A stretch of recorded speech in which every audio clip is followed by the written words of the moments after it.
I'm Jillian. We're going to be continuing in our second story from the 5-Minute Snuggle stories.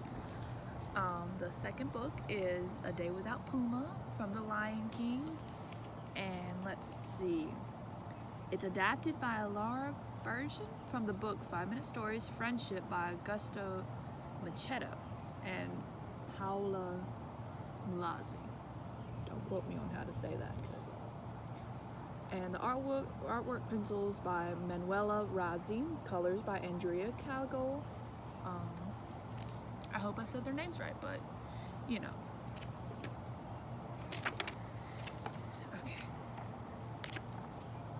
Let's get to it. If I can find it. Okay.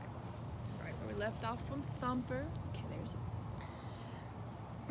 Said Timon, the meerkat. Breakfast time. Come to daddy, you tasty little critters. So weird.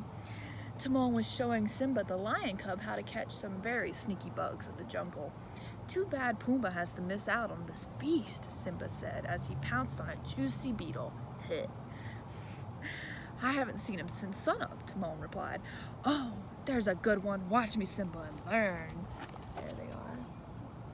There's Simba after some beetles. Oh, look.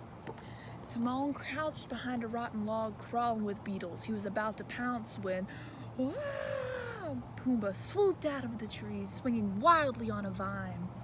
He plowed straight into Timon, flattening the meerkat like a pancake. Oops, sorry, Timon, Pumba said, picking himself up. Sorry, shouted Timon. Sorry, you say? That's the 19th, no, the 20th time you've crashed into me this week. But it wasn't on purpose, Pumbaa told him. You never do anything on purpose, Timon replied. You're a natural disaster. Why, you couldn't catch a bug if it flew into your mouth. That's not true, Pumba protested, tears welling up in his eyes. Look, I'll prove it. Timon was being very mean to Pumba. There's Pumba crushing Timon, and there's Pumba crying. It's so sad. We don't want Pumba to cry. The clumsy warthog lunged for a juicy grub, only to fall headfirst into a puddle. Mud splattered on Simba and Timon. That's it, cried Timon. I've had it. No more disasters. Pumba looked heartbroken. Do you think I'm a disaster too? He asked Simba. Well, Simba replied, you have to admit, sometimes you do things that are pretty disastrous. Pumba hung his head.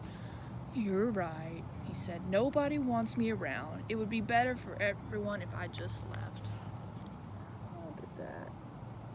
That's... Poor Pumba. With that, Pumba slowly plodded off into the jungle. Just then, clouds thickened and a bolt of lightning shot through the sky. Wait a second, said Simba. Timon, we can't let him go. But Timon wouldn't even turn to watch his friend leave. If that warthog thinks I'm going to beg him to stay, he's sorely mistaken. Timon said, Trust me, Simba, he'll be back by lunchtime. But as rain began to pour down, Simba wasn't so sure. The storm came and went, and then so did lunchtime. But still no Pumba. Simba began to worry. Look at sad little Pumba. Simba looked off into the direction Pumba had gone. We shouldn't have been so hard on him, the lion cub said. I wonder if he's okay. He's fine, snapped Timon, who's still sore from getting squashed that morning. Besides, he's the one who walked out on us, remember? Poof! Gone. History. As far as I'm concerned. Pumba? Who's that? Never heard of him. Simba sighed. Oh, stop moping, Timon continued. And think about it. We can do anything we want without him, without worrying about getting knocked down, covered with mud, or run over. Let's enjoy it. As Timon marched off, Simba followed behind. Look at him.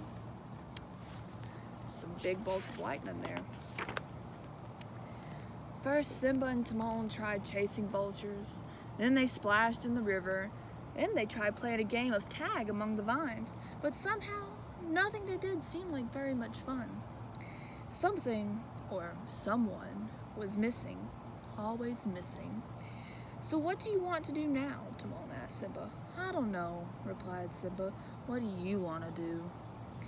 I asked you first, said Timon. The sun began to dip below the horizon. Timon sighed. He was bored, and he admitted to himself it was also possible that he missed Pumba just a little. Oh, there they are. All bored. By the time Simba and Timon finished dinner, they were both a little grumpy. They hadn't really enjoyed anything they'd done that day. So it would be bedtime, and their friends still hadn't returned. There's gotta be something fun to do, said Simba. Well, Timon said gloomily, what do you want to do? I don't know, said Simba. What do you want to do? The pair went on and on and on, trying to think of fun things to do. They would have gone on even longer, but suddenly they heard a rustling sound coming from along the riverbank. Timon, Simba, look what I found! Wham! Pumba tumbled out of the jungle, knocking into Timon and Simba. Pumba had brought bugs for his friends, but the critters went flying into the air. I'm back, Pumba said with a groan. So we see, Timon mumbled from beneath the warthog. Embarrassed, Pumba stood up and faced his friends. I came back to show you all the bugs I found, he said. But now look what I've done. I'm the worst friend ever. Now wait 1 minute, cried Timon. That's just not true. You're a wonderful friend and we missed you, Simba said. We even missed your disasters.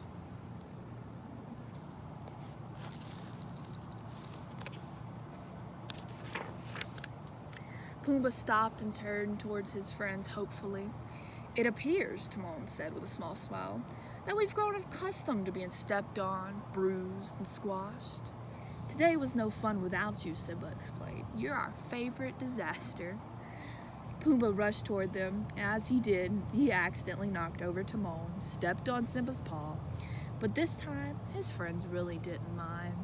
As Simba curled up to sleep, he was already looking forward to the adventures that he would have the next day with both his friends. And that's the end of our story. The end.